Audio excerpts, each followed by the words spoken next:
Assalamualaikum warahmatullahi wabarakatuh. Saya Niamela Putri. Di sini saya akan menjelaskan tentang pengertian rencana pembelajaran. Nah, apa sih yang dimaksud dengan pengertian rencana pembelajaran?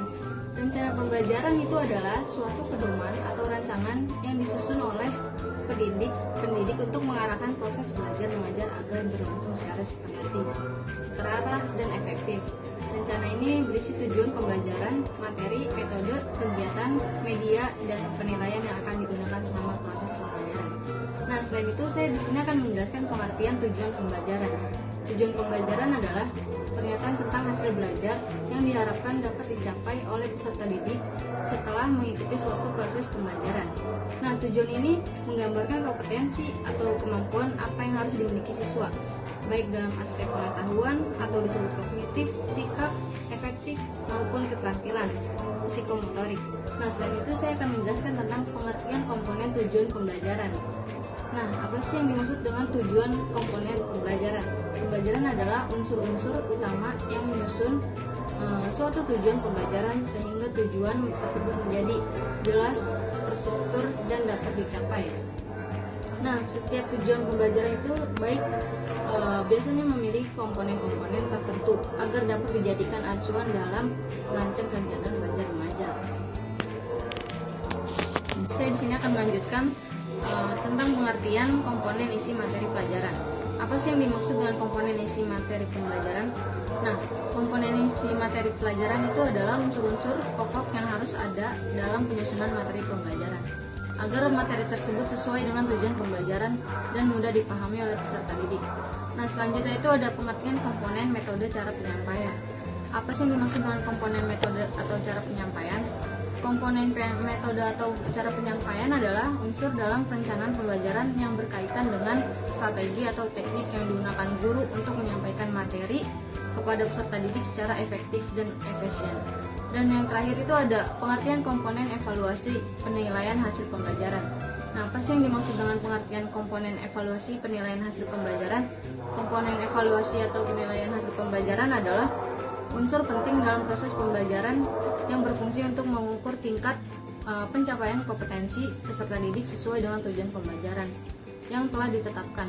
Evaluasi ini membantu guru untuk mengetahui sejauh mana siswa memahami materi serta menjadi dasar untuk perbaikan dan tindak lanjut pembelajaran. Sekian, terima kasih. Baik, di sini saya akan menjelaskan prinsip-prinsip pengembangan kurikulum. Dalam merancang dan mengembangkan kurikulum, ada beberapa prinsip penting yang harus diperhatikan. Prinsip ini digunakan sebagai dasar agar kurikulum yang disusun benar-benar berkualitas, tepat sasaran, dan mampu menjawab tantangan zaman. Ada 3 prinsip utama, yaitu yang pertama, prinsip relevansi. Kurikulum harus sesuai dengan kebutuhan peserta didik dan masyarakat. Materi yang disampaikan di sekolah harus memiliki keterkaitan dengan kehidupan nyata, dunia kerja, dan perkembangan ilmu pengetahuan. Relevansi ini juga mencakup penyesuaian terhadap nilai-nilai budaya, kebutuhan lokal, dan perkembangan global. Yang kedua adalah prinsip efisiensi.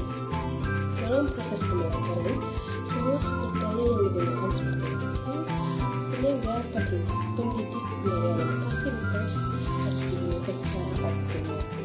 Efisiensi bertujuan agar kurikulum dapat dilaksanakan dengan hasil maksimal tanpa adanya pemborosan atau penggunaan sumber daya yang tidak perlu.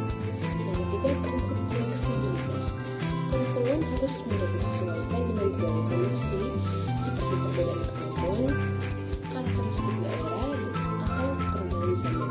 Artinya, meskipun ada standar nasional, pelaksanaan kurikulum bisa tetap menyesuaikan dengan konteks lokal dan kebutuhan masing-masing. Di sini saya juga akan menjelaskan fungsi dan tujuan kurikulum. Kurikulum bukan hanya sebagai kumpulan materi pembelajaran, tapi juga memiliki fungsi dan tujuan yang mendalam dalam proses pendidikan.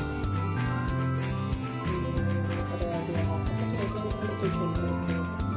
Kurikulum dirancang untuk membentuk individu yang memiliki karakter kuat dan kompetensi yang baik. Artinya, tujuan pembelajaran tidak hanya fokus pada aspek pengetahuan, tapi juga mencakup sikap, nilai, dan keterampilan. pendidikan pribadi, sosial, dan dunia kerja. Kemudian fungsi dari kurikulum. Kurikulum berfungsi sebagai alat atau pedoman utama dalam proses pendidikan. Melalui kurikulum, guru bisa mengetahui apa yang harus diajarkan, bagaimana cara menyampaikannya, dan bagaimana mengevaluasinya.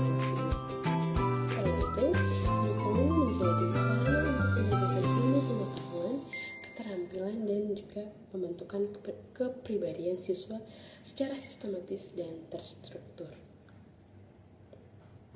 Saya akan melanjutkan apa itu dari desain kurikulum. Yang pertama, satu, perencanaan.